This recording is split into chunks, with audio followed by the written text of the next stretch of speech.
Assalamualaikum warahmatullahi wabarakatuh. Perkenalkan, nama saya Muhammad Usman. Di sini saya ingin mengerjakan tugas pendahuluan modul 1 data mining.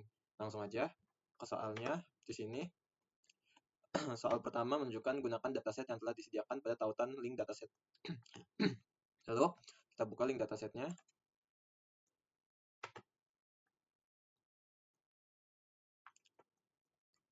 Untuk link datasetnya berpenampilan seperti ini yang sudah dikasih studi kasus topiknya.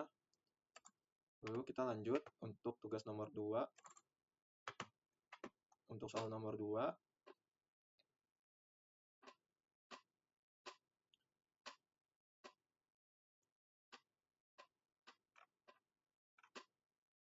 untuk soal nomor 2, jelaskan langkah-langkah membuat notebook baru di Google Colab hingga siap digunakan.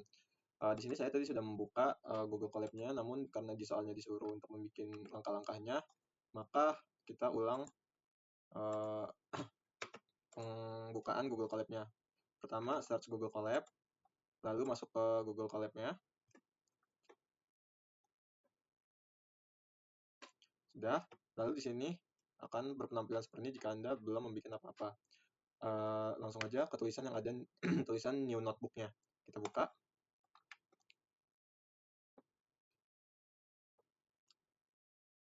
Oke, jika sudah dibuka, maka layarnya akan berpenampilan seperti ini untuk Google Colab-nya. Lanjut tadi, 2, jelaskan langkah-langkah membuat notebook. Oke, itu sudah. Lalu ketiga, jelaskan langkah-langkah menghubungkan Google Colab dengan Google Drive sebagai tempat penyimpanan dataset, serta tampilkan sintaks yang digunakan. Oke, lanjut. Kita akan ke sintaks yang seperti ini. Pertama, ketik sintaksnya. Kita ketik from Google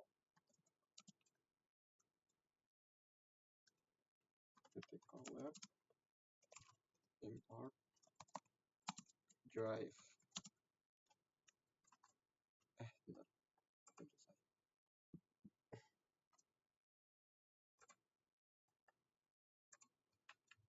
Drive 1,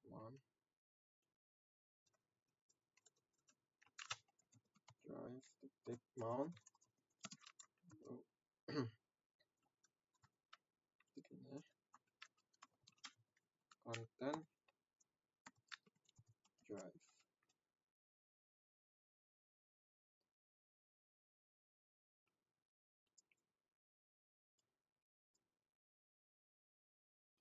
Kita coba run. Maka jika sudah, dia akan menunjukkan apakah ini kita harus mengaccept persetujuan. Lalu langsung aja kita connect to Google Drive-nya.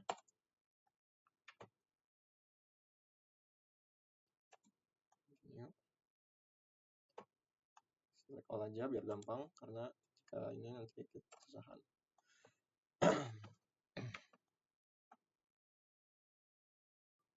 Jika sudah, tunggu.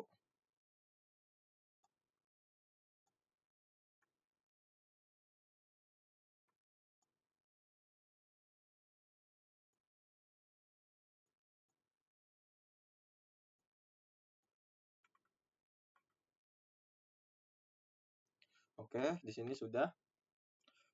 Lanjut ke soal berikutnya. Soal berikutnya di sini adalah jelaskan, ini sudah. Lalu ke nomor 4, yaitu tuliskan sintaks untuk mengimpor library pandas di Google Colab. Lalu jelaskan peran dan fungsinya dalam membaca dataset. Oke, langsung saja kita import pandas SPD-nya. Kita ketik import pandas SPND yang sudah ada. Oke, di sini penjelasannya yaitu library pandas digunakan untuk membaca dan mengelola dan menganalisis data yang berbentuk tabel. Langsung. Sebelumnya di sini juga fungsinya yaitu untuk pandas ini untuk membaca dataset yang mungkin file yang berjenis CSV dan XLXS. Ya, seperti itu. Langsung kita run.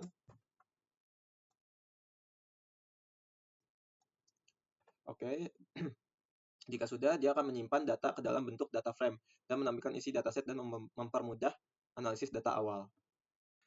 Oke, lanjut ke soal nomor 5, yaitu tuliskan sintaks untuk membaca dataset ke dalam data frame Pandas dari Google Drive-nya. Kita lanjut, yaitu kita langsung aja tulis from Google Colab, Colab, import drive, drive, titik mau,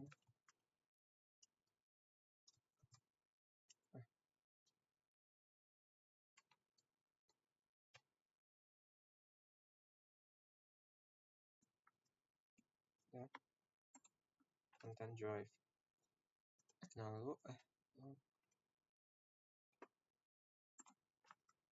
Lalu import as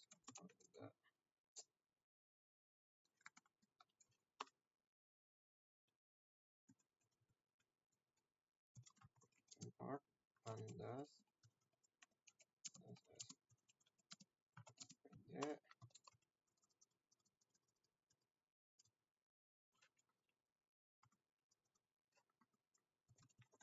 WordPress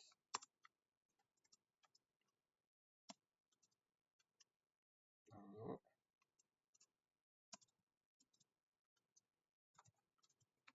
frame os titik list dir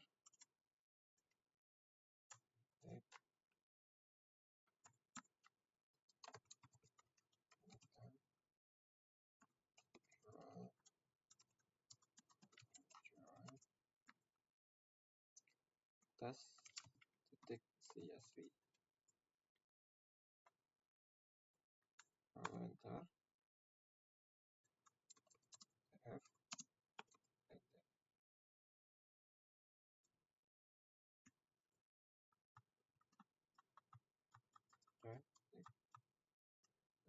terus kita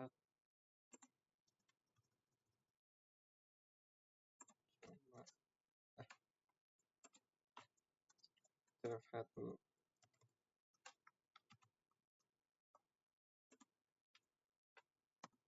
Titik head agar menampilkan dev head ini agar menampilkan tampilan 5 baris untuk membuktikan ini membaca dataset atau tidak. Voice error mungkin karena berantakan dari form ini.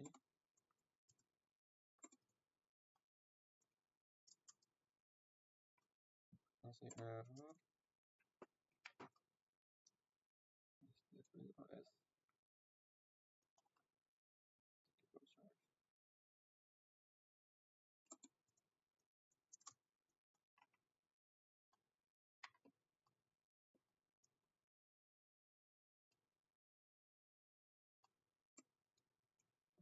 Hapus dulu. Lalu oke, jika sudah dia akan berpenampilan seperti ini. Data ini yang ditampilkan ini adalah 5 baris pertama dari datasetnya untuk membuktikan bahwa Google Colab-nya sudah membaca datasetnya atau belum. Oke, lanjut kita ke soal nomor 6, yaitu tuliskan sintaks untuk 10 baris pertama dari dataset. Sebentar untuk itu.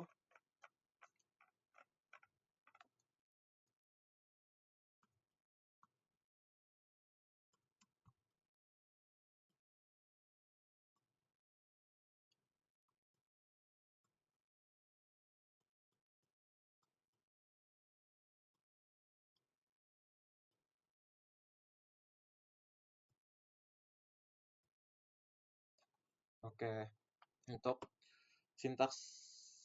tuliskan sintaks untuk menampilkan 10 baris pertama dari dataset.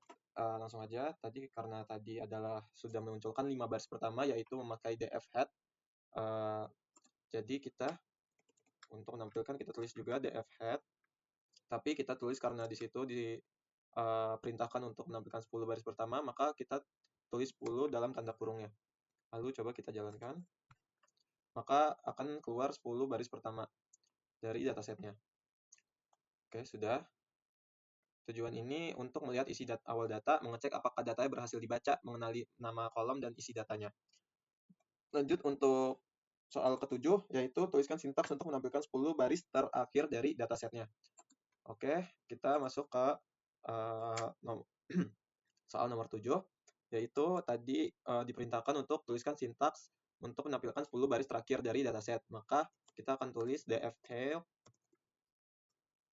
lalu 10 untuk menampilkan 10 baris terakhir. Lalu kita jalankan, maka akan muncul dftail.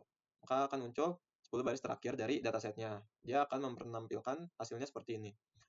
Lanjut ke soal nomor 8, yaitu jelaskan langkah-langkah yang dilakukan pada tahap data understanding setelah datasetnya dimuat, serta jelaskan tujuan dari setiap langkah tersebut.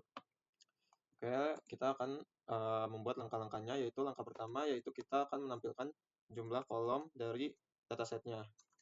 Maka dia akan menampilkan jumlah kolom dari datasetnya. Tujuannya apa? Ya, tujuannya untuk menampilkan kolom dari jumlah kolom dari datasetnya. Lalu di sini kita akan selanjutnya akan melihatkan informasi umum datasetnya, yaitu df.info. Tujuannya apa?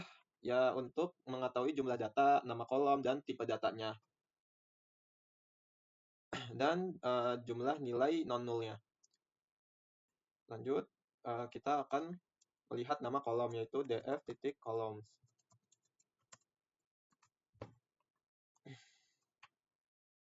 Maaf, ada typo di sini. Nah, di sini tujuannya apa?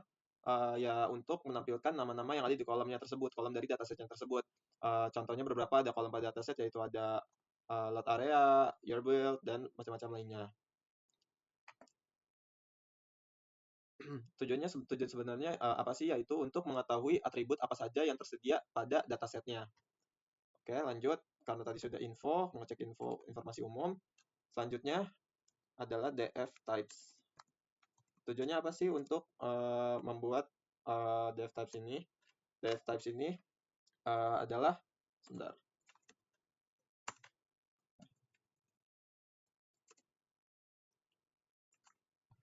Tujuannya apa sih? Untuk mengetahui apakah suatu kolom bertipe numerik atau kategorikal, yaitu objek. Contohnya di sini ada load area, ya, dan juga ada year build, mana year build, year sold. Nah, di sini contohnya itu seperti load area, yaitu load area adalah numerik. Lalu di sini year sold-nya adalah kategorikal, dan seperti itu. Tujuannya untuk mengetahui apakah suatu kolom bertipe numerik atau kategorikal. Di sini kalau bisa dilihat int4, lalu float 64 ini itu biasanya bertipe numerik, tapi jika kategorikal yaitu bertipe objek. Gitu. Lanjut untuk soal sebelumnya, maaf, ternyata saya lupa masih ada, yaitu selanjutnya kita akan bikin df.describe. Tujuannya apa sih df.describe ini? Tujuannya untuk mengetahui ringkasan statistik dalam kolom numeriknya, seperti rata-rata, nilai minimum, lalu ada nilai maksimum, kuartil, dan standar deviasi. Langkah-langkah ini membantu memahami persebaran data. Oke, lanjut. Kita selanjutnya akan mengecek, saya tulis dulu sintaksnya, yaitu df titik is null, lalu titik sum. Nah, jika sudah, tujuan dari untuk mengecek, oke, sebelumnya, sorry, di sini saya tulis df is null dan sum itu untuk mengecek missing value-nya. Tujuannya apa sih? Untuk mengetahui apakah ada nilai kosong dalam datasetnya. Nah, pada dataset rumah seperti ini biasanya missing value-nya sering muncul pada kolom seperti load frontage, lalu ada alley, dan lain-lain. Selanjutnya kita akan mengecek data duplikat. df.duplicated. zoom. Nah, di sini ada di sini dia menampilkan data yang duplikat dan duplikasi. Tujuannya ya karena untuk mengetahui ada data yang sama persis lebih dari satu kali. Kesimpulannya bisa diambil yaitu tahap data understanding ini untuk mengenai struktur data. Semua yang dilakukan ini untuk soal nomor 8 untuk memahami struktur data, mendeteksi masalah data, dan menentukan langkah-langkah pre-processing yang tepat. Lanjut untuk soal nomor 9. Untuk soal nomor 9 di sini dituliskan sintaks untuk mengimpor Matplotlib, Pilot, dan Seaborn, lalu jelaskan fungsi keduanya dalam visualisasi data. Lanjut di sini kita akan tulis yaitu import Matplotlib SPLT, lalu import Seaborn SSMS.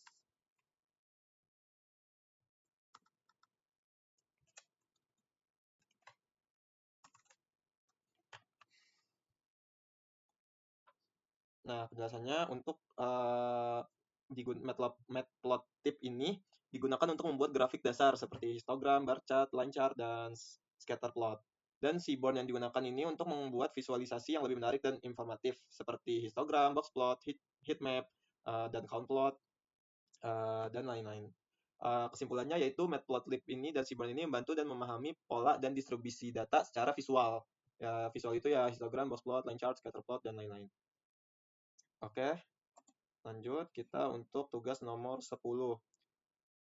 Nah, tugas nomor 10 ini tuliskan sintaks untuk membuat grafik histogram dari salah satu numerik, lalu jelaskan informasi yang dapat diperoleh dari grafik tersebut. Oke, lanjut kita tulis dulu sintaks histogramnya. Karena kolom ini menunjukkan luas tanah rumah, yaitu berarti kolomnya lot area. Kita tulis dulu PLT titik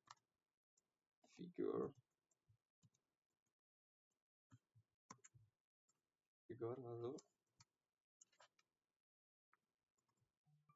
size-nya 8.5.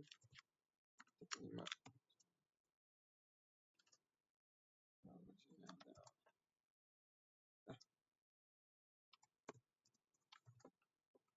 lalu SNS titik lot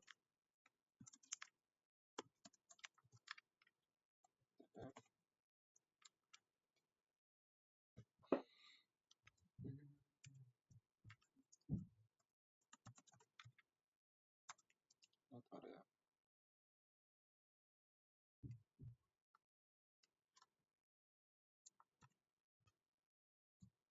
Ini ada pins 30 KDE true.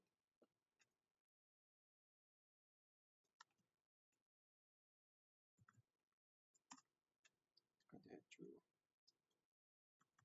Lalu sini ada PLT titik title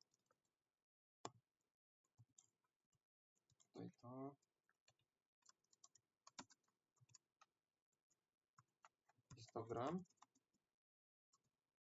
dan lot area. Misalnya kita tulis histogram lot area.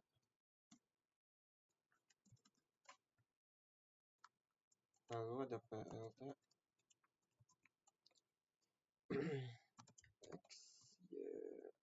X label.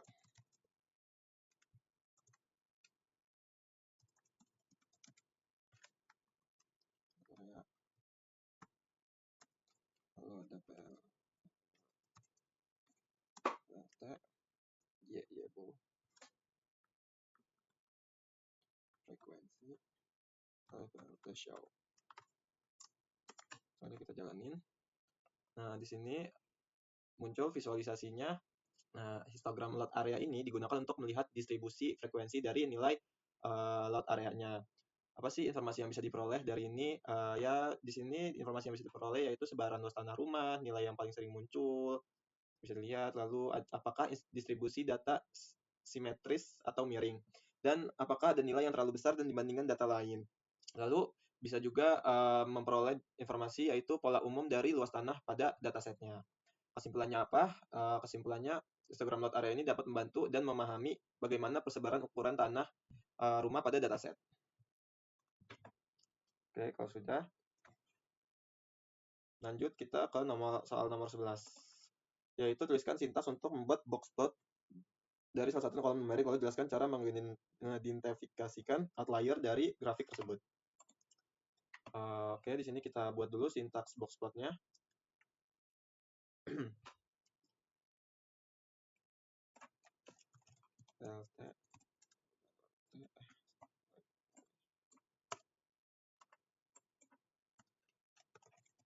titik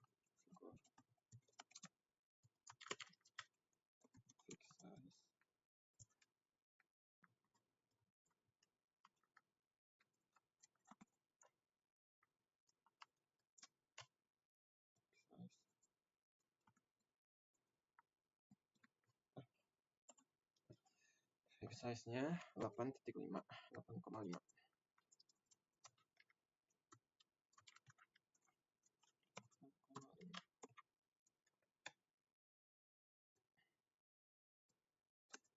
Lalu SNS titik box plot x df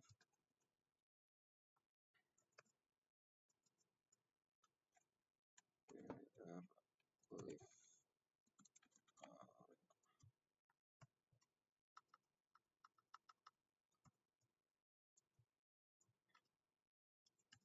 Lalu plt title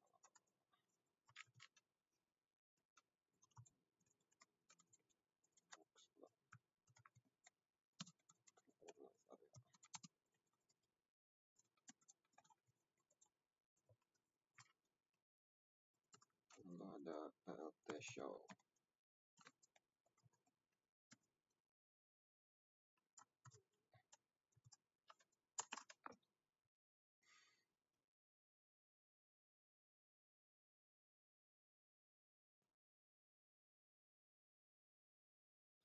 Sebenarnya ada syntax error.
Nah, di sini sudah ada, tadi ada kesalahan sintaks. Nah, di sini box plot yang digunakan di sini untuk melihat persebaran data dan mendeteksi outlier-nya. Nah, untuk di sini terlihat sebagai titik-titik yang berada di luar whisker atau garis ujung box plotnya secara statistik. Di sini menunjukkan suatu nilai berada di luar batas tersebut jika nilai itu dianggap outlier. Lanjut ke soal nomor 12. Di sini jelaskan langkah-langkah utama pada tahap data preparation sebelum analisis lanjutan. Oke, lanjut. Di sini langkah-langkah utamanya kita akan membuat data cleaning, yaitu membersihkan data dari missing value, data duplikat, outlier, inkonsistensi data. Tujuannya ya buat agar data lebih akurat dan tidak menimbulkan kesalahan analisis. Lalu di sini ada data transformation, yaitu mengubah bentuk data agar sesuai untuk analisis. Contohnya mengubah tipe data, encoding data, kategorikal, normalisasi, standarisasi, data numerik, dan itu aja. Lalu tujuannya agar data dapat diproses oleh algoritma analisis dan machine learning. Lalu yang ketiga ada data reduction, yaitu mengurangi data yang tidak diperlukan. Contohnya menghapus kolom yang tidak relevan, memilih fitur penting. Tujuannya agar analisis lebih efisien. Lalu ada penyesuaian struktur data. Struktur data ini apa sih? Yaitu untuk menyesuaikan format data agar rapih dan mudah diproses. Tujuannya ya agar tidak terjadi error saat analisis lanjutannya. Lanjut ada validasi data, memastikan data akhir sudah siap digunakan. Lalu tujuannya agar hasil analisis lebih valid dan terpercaya. Uh, Oke, dan kesimpulan yang bisa diambil dari penjelasan saya tadi yaitu data preparation merupakan tahap penting karena kualitas analisis sangat dipengaruhi oleh kualitas data yang digunakan. Nah, jika terdapat lanjut ke nomor 13 yaitu jika terdapat missing value, outlier, dan data duplikat, jelaskan metode penanganan yang dapat dilakukan untuk masing-masing kasus beserta kelebihan dan kekurangannya. Oke, di sini yang pertama yaitu ada penanganan missing value. Pada dataset ini seperti missing value ini biasanya digunakan kolom seperti lawn frontage, alley, tadi bisa dilihat. Bentar. Lawn frontage, alley, lalu mass VNR type, dan lain-lain. Lanjut, kita akan coba menghapus data yang kosong, yaitu df titik drop. Nah, kelebihan dari menghapus data kosong ini ya mudah dilakukan, dataset ya menjadi lebih bersih. Namun kekurangannya yaitu bisa mengurangi jumlah data secara signifikan, berisiko, dan membuang informasi penting. Nah, itu yang tadi adalah metode pertama. Lanjut kita coba metode yang kedua, yaitu df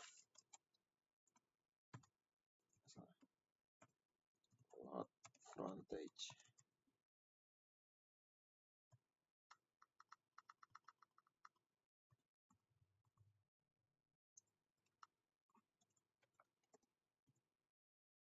Frontage.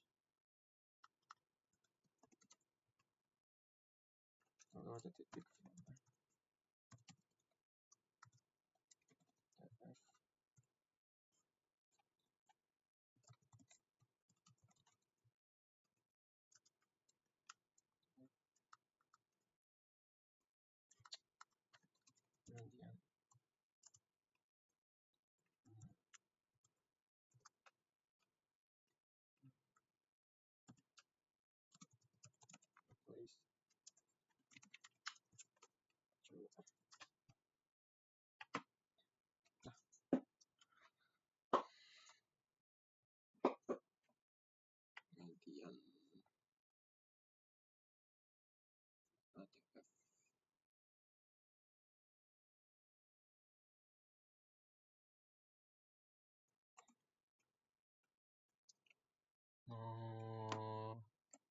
Coba dihapus.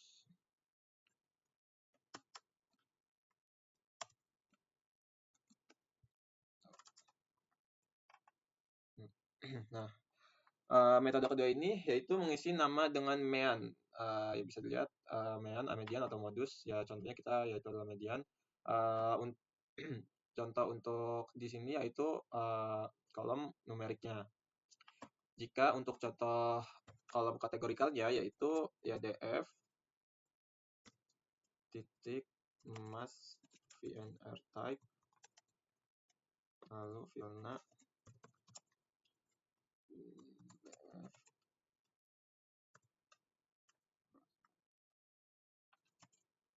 mass VNR type, lalu titik mode no in place.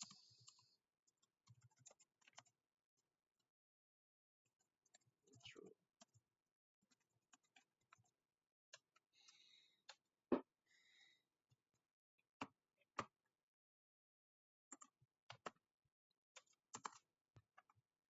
Bisa lagi. Not in place. Mode df mass VNR type.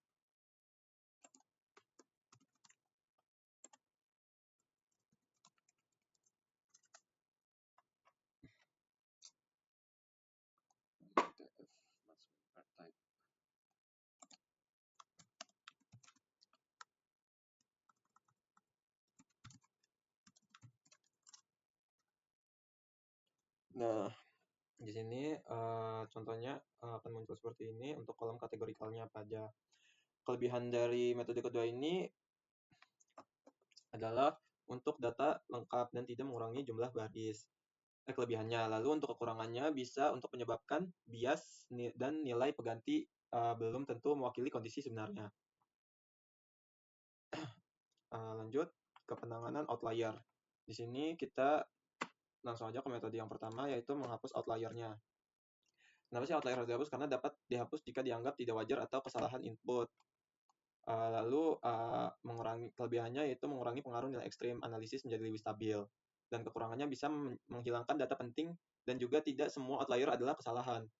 Nah, untuk metode kedua yaitu mengganti nilai ekstrim dan dengan batas maksimum dan minimum tertentu. Kelebihannya adalah data tetap dipertahankan, lalu nilai ekstrim tidak terlalu mengaruhi analisis. Kekurangannya nilai asli data dapat berubah. Metode yang ketiga yaitu adalah transformasi data. Contohnya adalah log transform. Kita coba dulu import numpy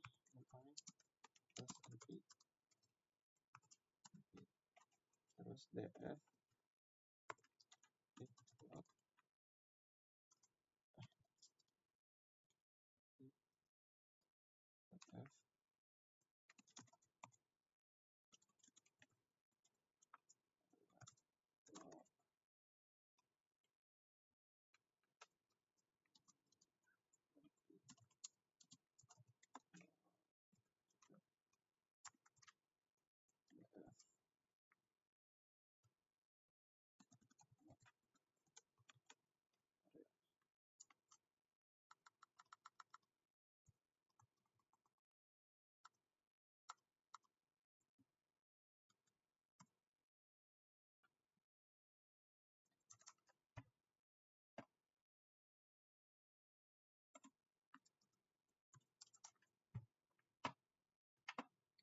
Nah, di sini transformasi data di sini kelebihannya adalah dapat memperbaiki distribusi data dan kekurangannya data menjadi lebih sulit diinterpretasikan secara langsung. Lanjut kita penanganan data duplikat yaitu df titik drop.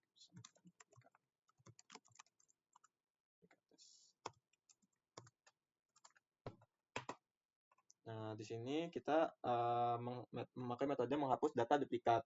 Kelebihannya yaitu mencegah perhitungan ganda, lalu dataset menjadi lebih akurat. Kekurangannya harus dipastikan bahwa data benar-benar duplikat. Salah hapus bisa menghilangkan data yang valid.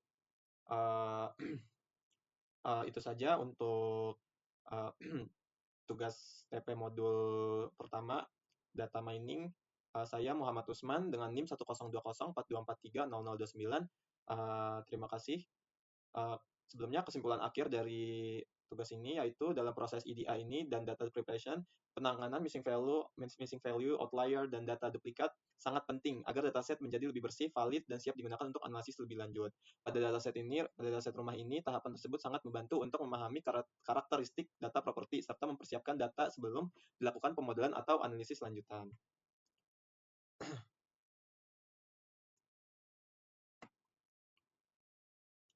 Assalamualaikum warahmatullahi wabarakatuh.